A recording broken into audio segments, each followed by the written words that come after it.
Hello guys, Mathemos right here, and welcome to the first episode of a three-part series on the construction of Antimatter.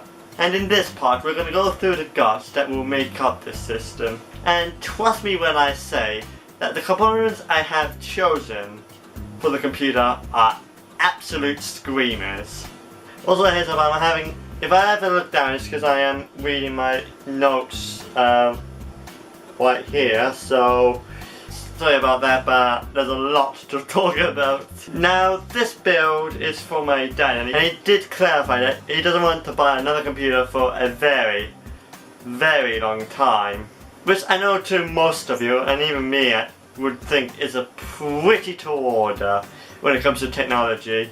But considering the fact that Dad only works in Word and Excel, and that when it comes to gaming, he only really sticks to trains and well works.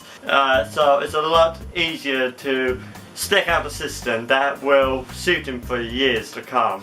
Now, to properly start this up, we're going to be looking at the motherboard that's going to house all of our components. Now, this was pretty much a no-brainer for me, as I chose the Gigabyte GA-AB350M Gaming 3 motherboard. The reason I chose this board was that along that I have used Gigabyte before, and my experience has been genuinely a positive one. It offers quite a bit of future proofing, as it can go up to 64 gigabytes of DDR4 memory and can support M.2 storage that I believe that can also have the NVMe protocol. Speaking of RAM, I kitted out the system with 16 gigabytes of Kingston HyperX Fury memory. There was no other reason I went with this specific kit than we've went with Kingston for USB sticks in the past, and they've always been pretty much reliable. For the boot drive, I decided to go for a 480 gigabyte Kingston B300 solid state drive, and also went for a Seagate 7200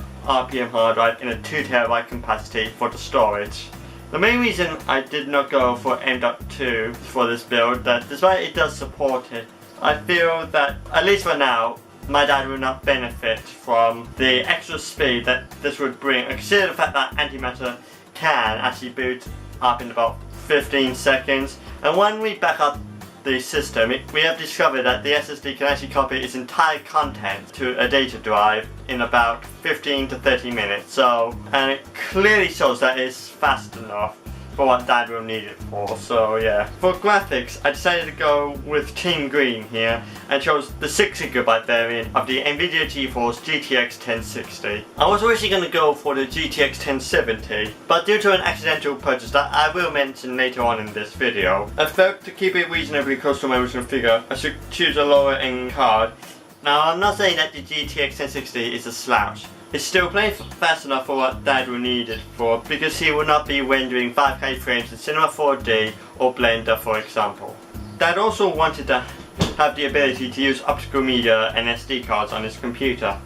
To answer this, I chose some random Asus DVD player that I found on Amazon, and a generic SD card reader which we tore out of Dad's previous Acer PC.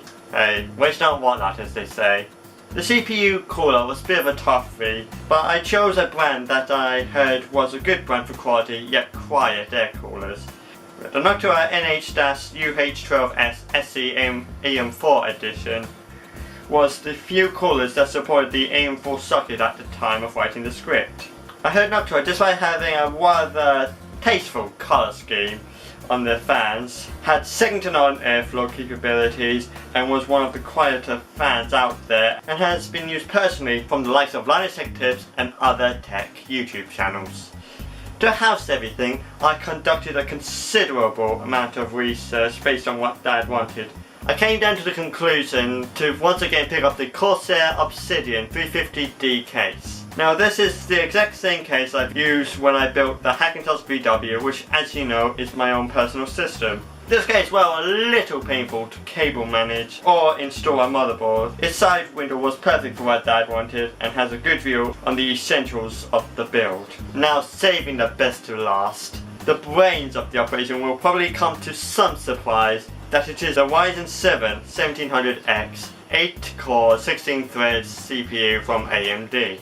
Now you may think a Ryzen 7 CPU is an absolute overkill for it's essentially a glorified office computer, and you would be right. But the reason I chose this processor is that while it's overpowered now for Dad's needs, it pretty much guarantees the fact that this will not be needing to replace Antimatter anytime soon and will be blazing fast for him, and there's no chance that any other CPU on the market today or in the future make the system seem obsoleted for his needs.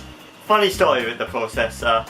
I was originally going to get the 1700 SKU of the Ryzen 7 line, as I felt the performance from this variant would be plenty enough for him. But I misread the title on Amazon as I was placing the order, and it's only after the fact that I discovered that it was the 1700X, not the 1700. And since I hadn't ordered the graphics card at that point, I decided to downgrade it to a GeForce GTX 1060, but it all worked out in the end, really. And there you go, guys. That wraps up the entire spec list for the Antimatter build. Hello guys, editing me here, and past me it has been lying a little bit, saying we have gone through all the components because we forgot a very vital component. The power supply I chose was a semi-modular power supply from Corsair, which is the model CX500M to be exact. 500 watts I felt was the perfect balance between expandability and how much power his system will currently need, considering he's using a very low powered version of an 8-core CPU and a mid-range graphics card. And I chose a semi-modular variant so that I don't have any access cables after I've done plugging everything in.